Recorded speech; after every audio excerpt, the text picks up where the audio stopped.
কিন্তু অসাধারণ খেলেছে না বললেই নয়, নিজেদের মধ্যে পাস দিয়েছেন এবং বলতে হবে যে সামনে বাংলাদেশ আরো ভালো খেলবে, এই খেলা দেখে কিন্তু তা বোঝা যাচ্ছে।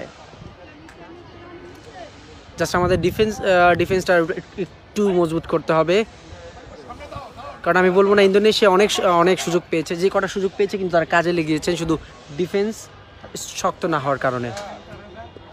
দেখা যাক, আবার কিন্তু গোলকিপার, বাংলাদেশের গোলকিপারের হাতে বল, তিনি এক হাত দিয়ে কিন্তু বলটি সম্পূর্ণ নিজে আয়ত্ত করলেন।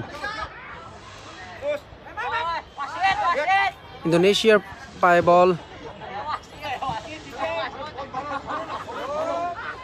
রিসিভ করলেন বাংলাদেশের প্লেয়ার, কিন্তু অসাধারণভাবে কিন্তু জার্সি নাম্বার 8 ইন্দোনেশিয়া থেকে খেলছেন প্লেয়ার, ম্যান টু ম্যান দেখে তিনি কিন্তু পাস দিচ্ছেন, তার একটা পাসও কিন্তু আমি দেখতে পাচ্ছি না যে রং পাস।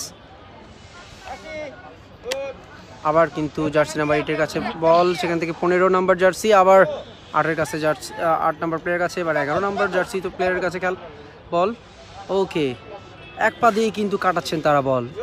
আমরা যদি বলি যে ফুটবল হচ্ছে পায়ের খেলা, এখন থেকে আমরা যদি বলতে পারি ফুটবল কিন্তু এক পায়েও খেলা সম্ভব, শুধু দুই পায়ে নয়।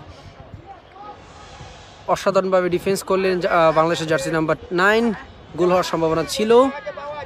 দেখা যাক, এখনও কিন্তু বাংলাদেশের ডি বক্সের কাছাকাছি প্রায় ইন্দোনেশিয়ান অনেক প্লেয়ার, 11 নাম্বার প্লেয়ার, বাংলাদেশের 11 নাম্বার প্লেয়ার কাছে বল। আচ্ছা,